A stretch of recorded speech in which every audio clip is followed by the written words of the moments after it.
भाऊ नमस्कार, आमच्या चॅनलमध्ये आपलं स्वागत आहे। सर्वे अनुसार आपलं नाव प्रभाग 9 ब च्या सर्वसाधारण याच्यात आपलं उमेदवारी दाखल झालेली आहे। आपण उमेदवारी अर्ज पण भरलेला आहे, पण 3 वर्ष टर्म आपला तिसरा वर्ष हा टर्म आहे आणि तिसऱ्या वेळेस आपण पुन्हा एकदा आपल्याला उमेदवारी पक्षाने दिलेली आहे। पक्षाने आपल्यावर पुन्हा एक विश्वास दाखवलेला आहे।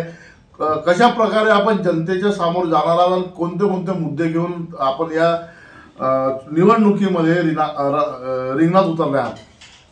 नमस्कार, मी सुभाष शिसरावजी कोठे, प्रभाग क्रमांक जानकीनगर ब ह्या वार्डातून मी भारतीय जनता पार्टीच्या तर्फे उमेदवारी मागितली होती आणि माननीय श्री आपल्या महाराष्ट्राचे मुख्यमंत्री श्री देवेंद्रजी फडणवीस आणि आपल्या जिल्ह्याचे पालकमंत्री श्री चंद्रशेखरजी बावनकुळे आणि आमच्या काटोल मतदारसंघाचे आमदार श्री रणजितसिंह ठाकूर साहेब यांच्या आशीर्वादाने मला जानकीनगर क्रमांक 9 मधून उमेदवारी मिळाली आहे आणि मी मागील 3 टर्ममधून मी ह्या भागाचं नेतृत्व करत आहे आणि आता चौथ्यांदा मला त्यांनी माझं काम पाहून मला उमेदवारी मिळाली आहे आणि मी मागच्या वर्षी मी उपाध्यक्ष पण राहिलो आहे आणि ह्या 15 वर्षाच्या कार्यकाळात मी आपल्या जानकीनगर पंचवटी भागात अर्जुननगर भागात मी पूर्ण विकासाची कामं केलेली आहे।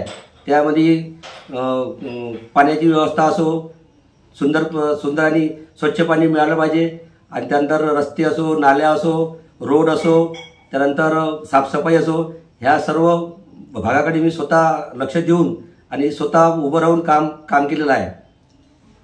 या निवडणुकीला आपण कशा प्रकारे बघता, कारण या निवडणुकीचं जे बिगुल आहे खूप काही असं म्हणजे संभावित जे बाकीचे जे लोक आहेत, जे विरोधक पण आहे, सक्रिय आहे, तर हे निवडणूक आपण कशी बघता?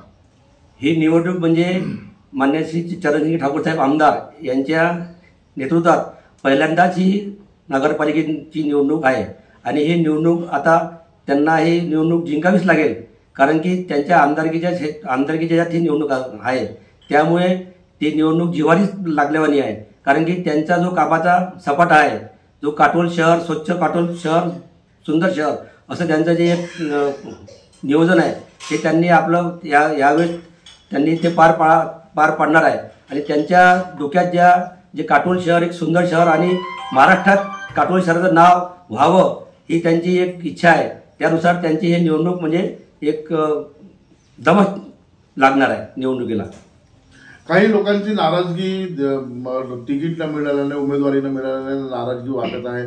अशा लोकांना आपल्याला आणखी पुन्हा जे आहे भाजपामध्ये कशा प्रकारे त्यांचं काम राहील किंवा ते बंडखोरी करतील का, असं काय वाटतं आपल्याला?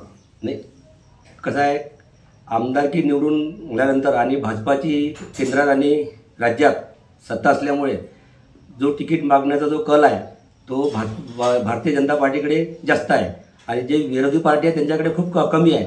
जे नगरसेवक निवडूनच येऊ शकत नाही, ज्यांच्या वार्डात काही कार्यच नाही, त्यांच्यामुळे ते पूर्ण कल जो तो भारतीय जनता पार्टीकडे आहे आणि भारतीय जनता पार्टीचे जेवढे 12 वार्ड आहे, 12 वार्डमधून प्रत्येक वार्डामध्ये 3 ते 4 लोकांनी मागणी केली होती। आता प्रत्येक वार्डामध्ये 3 ते 4 लोकांना काही मिळू शकत नाही तिकीट, त्यामुळे आता पार्टीतलेच लोक 1 ते 2 लोक नाराज होणार आहे।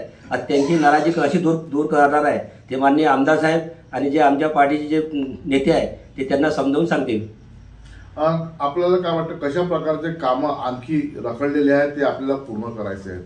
काटोलचा सर्वांगीण विकास व्हावा ह्यासाठी अजून आता ह्या काटोल शहरामध्ये अजून रस्त्याचे आणि नाल्याचे अजून भरपूरसे कामं व्हायचे आहे आणि इथल्या भागामध्ये अजून पाण्याची व्यवस्था जी आहे ते चांगलीच आहे, परंतु अजून 3 ते 4 पाण्याच्या टाक्या अजून इथे मंजूर झालेल्या आहे। आताच या मागील महिन्यामध्ये 109 करोड रुपये ह्या म्हणजे काटोल आमदारसाठी मिळाले आहे। त्यापैकी 60 लाख रुपये हरखेडला मिळाले आहेत आणि 30 लाख रुपये मोवाडला मिळाले आहेत आणि 21 लाख रुपये आपल्या काटोल शहराला मिळाले आहेत। त्या 21 लाखामध्ये आपल्या इथे पाण्याच्या टाक्या 4 आणि जे पाईपलाईन आहेत त्याचं काम करावंच आहे, म्हणजे येणाऱ्या काळात जे पाण्याची समस्या आहे ती समस्या राहणार नाही।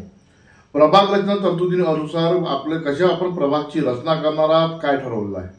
प्रभाग रचनेनुसार आता जो आमचा जो वार्ड नंबर 9 पडलेला आहे ब, तो चांगला प्रभाग आहे आणि तिथे काही म्हणजे जे झोपडपट्टीचा जो हा भाग आहे अर्जुननगर, इथली जे सुविधा आहे, जे नाल्या असो, रोड असो, पाण्याची सोय असो, साफसफाई असो, संडास असो, सार्वजनिक संडास, ह्या यांच्याकडे जातीनं लक्ष देऊन ह्या प्रभागाचा विकास कसा होईल हेच माझं लक्ष आहे. काही लाडकी बहीण योजनेअंतर्गत काही लाडकी बहीण नाराज आहे, त्यांना पैसे आतापर्यंत मिळाले नाही. अशा लाडकी बहिणींना आपण काय सांगू इच्छिता?